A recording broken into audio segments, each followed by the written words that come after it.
ആലപ്പുഴ ജില്ലാ സമ്മേളനത്തിൽ Thomas K തോമസിനെതിരെ രൂക്ഷ വിമർശനം. കരാറുകാരിൽ നിന്നും എംഎൽഎ പണം വാങ്ങുന്നുവെന്നും കച്ചവടക്കാരനെ ഇനിയും താങ്ങരുതെന്നും പ്രതിനിധികൾ. സിപിഐക്കെതിരെയും വിമർശനമുയർന്നു. സിപിഐ ആളില്ലാ പാർട്ടിയെന്നും കുട്ടനാട്ടിൽ അഭിപ്രായ ഭിന്നതയുള്ളവരെ അടർത്തിയെടുക്കുന്നുവെന്നും പ്രതിനിധികൾ വിമർശിച്ചു. വിവരങ്ങളുമായി ആലപ്പുഴയിൽ നിന്നും ദേവനാണുള്ളത്. ദേവൻ, ഗുരുതര വിമർശനങ്ങൾ, രൂക്ഷ വിമർശനങ്ങളാണ് തോമസ് കെ തോമസിനെതിരെയുള്ളത്. എന്താണ് തോമസ് കെ തോമസിനെതിരെ സിപിഐയിൽ വലിയ വികാരം തന്നെയാണ് ഉള്ളത്. അത് തന്നെ ആണ് വിമർശനവുമായി ഉയർന്നിരിക്കുന്നത് എന്നല്ലേ മനസ്സിലാക്കേണ്ടത്?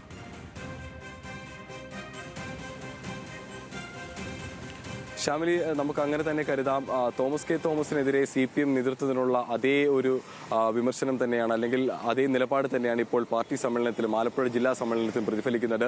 കുട്ടനാട് സീറ്റ് CPM ഏറ്റെടുക്കണമെന്നാണ് ഇപ്പോൾ കുട്ടനാട് നിന്നുള്ള പ്രതിനിധികൾ ആവശ്യപ്പെടുന്നത്. കഴിഞ്ഞ ദിവസം CPM ആലപ്പുഴ ജില്ലാ സമ്മേളനത്തിൽ തകഴി ഏരിയയിൽ നിന്നുള്ള പ്രതിനിധികളും ഈ ഒരു കാര്യം, അല്ലെങ്കിൽ ഇത്തരത്തിൽ തോമസ് കെ തോമസിനെതിരെ ഒരു വിമർശനം ഉന്നയിച്ചിരുന്നു. ഈ കുട്ടനാട് മേഖലയിൽ നടപ്പാക്കേണ്ട പല പദ്ധതികളും, സർക്കാർ പ്രഖ്യാപിക്കുന്ന പല പാക്കേജുകളും അടക്കമുള്ള കാര്യങ്ങളിൽ ഒരു പൂർണ്ണത വരുന്നില്ല, അല്ലെങ്കിൽ അത്തരത്തിലുള്ള പല പദ്ധതികളും കുട്ടനാട്ടിലേക്ക് പൂർണ്ണമായും എത്തുന്നില്ല എന്ന തരത്തിലുള്ള വിമർശനങ്ങളെല്ലാം ഉന്നയിച്ചിരുന്നു. ഇന്ന് ഇപ്പോൾ ജില്ലാ സമ്മേളനം പുരോഗമിക്കുകയാണ്. കുട്ടനാട് നിന്ന് തന്നെയുള്ള പ്രതിനിധികളും ഇത്തരത്തിൽ തോമസ് കെ തോമസിനെതിരെ വിമർശനവുമായി എത്തിയിരിക്കുന്നത്. MLA കുട്ടനാട് സീറ്റ് CPM ഏറ്റെടുക്കണം എന്ന് തന്നെയാണ് ഇപ്പോൾ പ്രതിനിധികൾ ആവശ്യപ്പെടുന്നത്. ഒപ്പം ഒരു കാരണവശാലും തോമസ് കെ തോമസിനെ മന്ത്രി ആക്കരുത് എന്നുള്ളൊരു കാര്യം കൂടി ഈ പ്രതിനിധികൾ പറഞ്ഞു വെക്കുന്നു.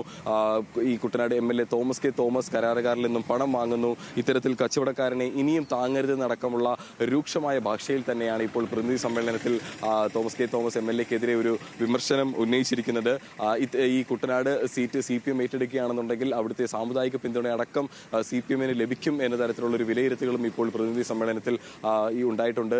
ഒപ്പം തന്നെ CPIക്കെതിരെയും ഇത്തരത്തിലൊരു വിമർശനം ഈ പ്രതിനിധി സമ്മേളനത്തിൽ ഉയർന്നു വരുന്നുണ്ട്. ആലപ്പുഴയിൽ NCPയും CPI പോലുള്ള പാർട്ടികൾ എല്ലാവരും തന്നെ CPMന്റെ തണലിലാണ് നിൽക്കുന്നതെന്നും ഇനിയും ഇത്തരത്തിൽ ഇവരെ ഇത്തരത്തിലുള്ള പാർട്ടികളെ ഘടകകക്ഷികളായിട്ടുള്ള ഈ ഇരു പാർട്ടികളെയും CPMന്റെ സംരക്ഷണത്തിൽ നിർത്തേണ്ട കാര്യമില്ല എന്നും ആണ് ഇപ്പോൾ പറഞ്ഞു വെക്കുന്നത്. ഈ ഇരു പാർട്ടികളും ആളില്ലാത്ത പാർട്ടിയായി മാറിക്കൊണ്ടിരിക്കുകയാണെന്നും ഈ പ്രതിനിധി സമ്മേളനത്തിൽ വിമർശനങ്ങൾ ഉയരുന്നുണ്ട്.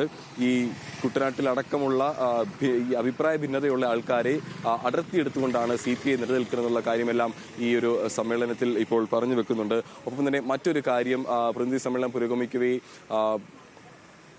ഈ പ്രതിഭ മാധ്യമങ്ങളെ വിമർശിച്ചുകൊണ്ട് പ്രതിഭ എത്തിയതും ഇന്നത്തെ പ്രതിനിധി സമ്മേളനത്തിൽ ഒരു ശ്രദ്ധേയമുള്ള കാര്യമായി.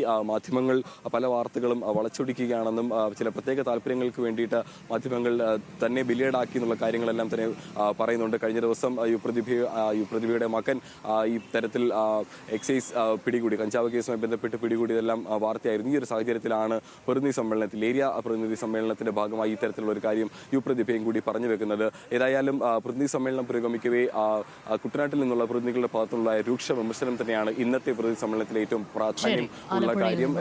ദേവനാണ് വിവരങ്ങൾ നൽകിയത്.